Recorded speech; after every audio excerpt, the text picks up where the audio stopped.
A mistura de polvo, dragão escamoso e ser humano com asas rudimentares transpirava uma terrível malevolência sobrenatural.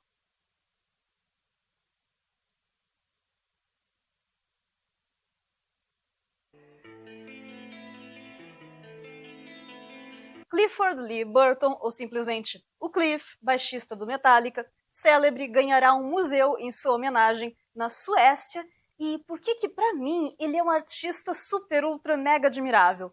Não é por causa daquelas coisas de figuras intocáveis que todo mundo deve louvar, vocês sabem muito bem o que eu penso disso, mas eu gosto de pensar nele como nômade cósmico. Afinal, estamos falando de uma pessoa que tinha uma tatuagem de uma banda punk, tocava numa banda thrash, usava calças boca de sino e ouvia música clássica e lia um dos meus autores favoritos, H.P. Lovecraft, que já tem vídeo aqui no canal e logo vai ganhar parte 2. The Call of Cthulhu é um conto de 1928 e a música que foi nele inspirada é de 1984. O Ride the Lightning inteiro também já tem vídeo aqui no canal.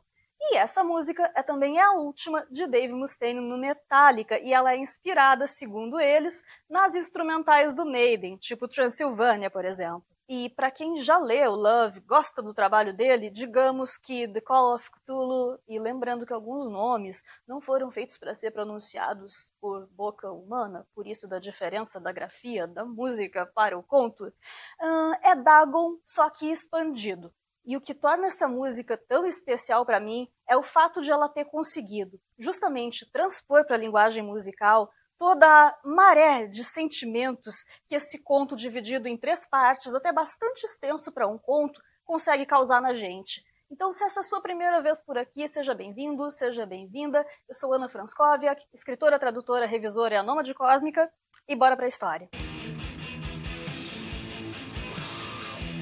Bom, está morto o que é capaz de eterno jazer, e através de eras estranhas mesmo a morte pode morrer. Esse dístico maravilhoso está aqui, neste conto, aparece em outros escritos dele também. Tudo começa com um achado. Nós já sabemos que quem escreveu o que estamos prestes a ler já faleceu. O Francis, tudo escrito por ele em primeira pessoa.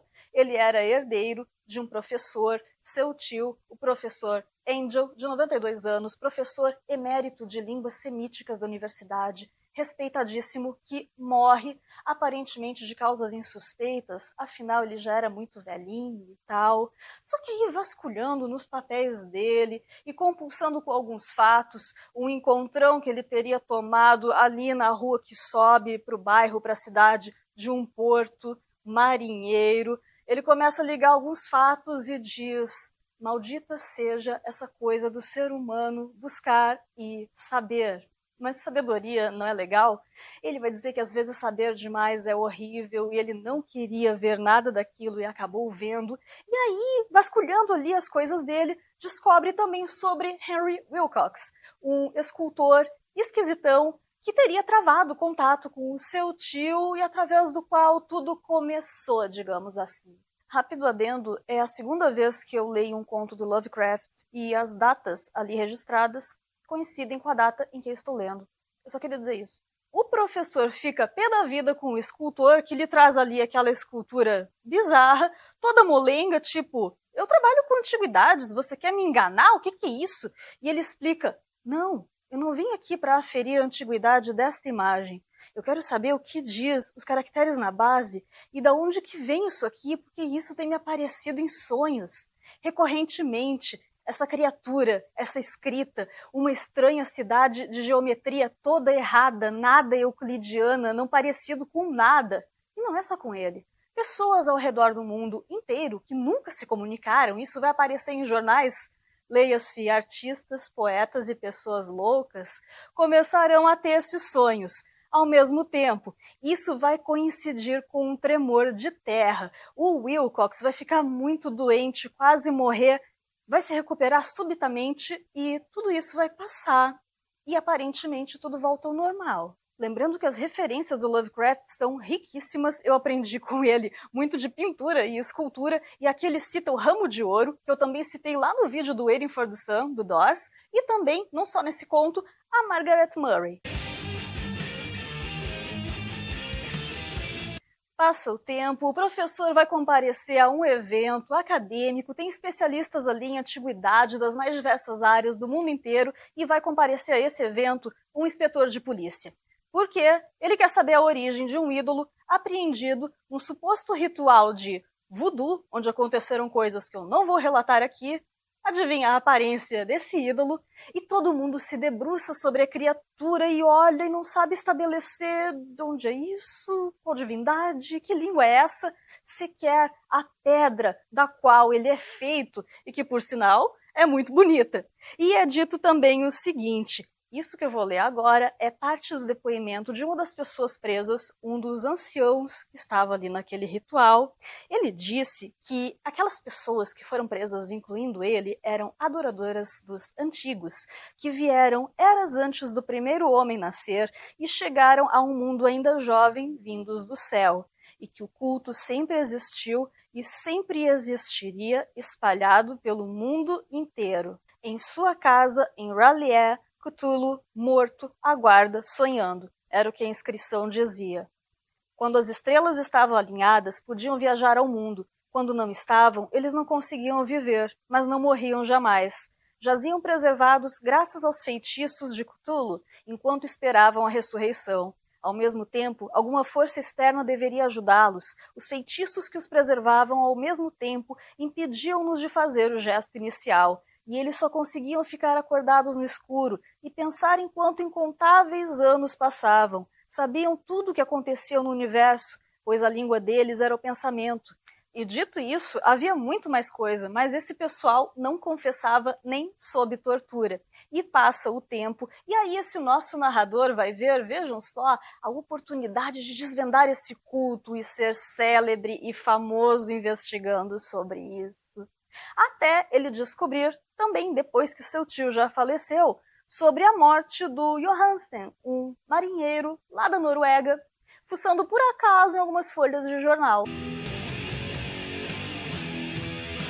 A notícia que ele encontra diz mais ou menos o seguinte: encontrado misterioso navio à deriva, um sobrevivente e uma vítima a bordo, luta e mortes em alto mar. O marujo resgatado recusa-se a falar sobre o acontecimento. Um estranho ídolo foi encontrado em sua posse, adivinha a aparência. Ele convence então a viúva do marinheiro no seu interesse legítimo nos manuscritos que ele deixou, todos em inglês, para que ela não os lesse. Leva então, mais uma vez, amaldiçoa o ato de saber. É dito que antes de morrer, esse homem que era loiro voltou com o cabelo totalmente branco. Edgar Allan Poe narra algo parecido com isso, vocês devem saber em qual conto, e que esse companheiro dele, com o qual deve ter ficado ali morto por semana ou mais, antes de morrer, ficou o tempo todo rindo, enlouquecido. Isso também acontece nas Montanhas da Loucura. Não ensejarei uma transcrição integral do diário, mas faço um resumo dos pontos centrais que bastará para demonstrar porque o som da água batendo no costado do navio pareceu-me tão insuportável que precisei tapar os ouvidos com algodão. Johansen, graças a Deus, não sabia de tudo. Mesmo depois de ver, eu jamais dormirei tranquilo outra vez. As estrelas haviam se alinhado, e o que os adoradores ancestrais não foram capazes de fazer, por mais que tentassem, um grupo de marinheiros inocentes conseguiu por acaso. Assim como meu tio se foi, como o pobre Johansen se foi, eu também irei. Sei demais. E o culto ainda vive. Por que motivo Clifinho só deu uma espreguiçada e voltou a dormir numa cena que eu... Na boa, não vou descrever, vocês têm que ler isso mesmo. Por que será que ele só fez isso? Quem sabe? Mas, na boa, vocês dormiriam em paz de novo, tendo visto algo assim? Faço a questão de usar a palavra grandezas aqui, porque quando a gente lê a maioria das histórias do Lovecraft, ele vai nos deparar com grandezas além da nossa compreensão, seja em tamanho, tempo, espaço dessas criaturas, o que for.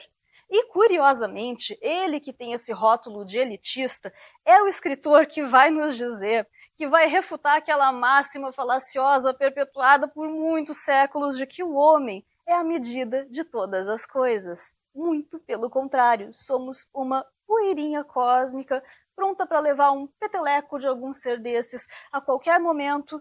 Mas essa é uma discussão para a qual algumas pessoas meio preguiçosas e intelectuais ainda não estão prontas. Pessoas que têm preguiça de criar algo imortal, seja uma história, seja uma música. Vou deixar na descrição para vocês assistirem a um compositor clássico reagindo a essa música épica, fantástica. Os comentários que o pessoal deixou ali no vídeo dele também são sensacionais. E o vídeo do professor Bruno Tulux, A História Contada do Baixo, onde ele nos dá uma lição não só de história, mas também de baixo, tendo por fundo For Whom the Bell Tolls. E eu te peço para você compartilhar esse vídeo, mostrar para todo mundo, comentar, dar joinha, porque além das estrelas alinhadas, eu preciso de um número X de curtidas, comentários.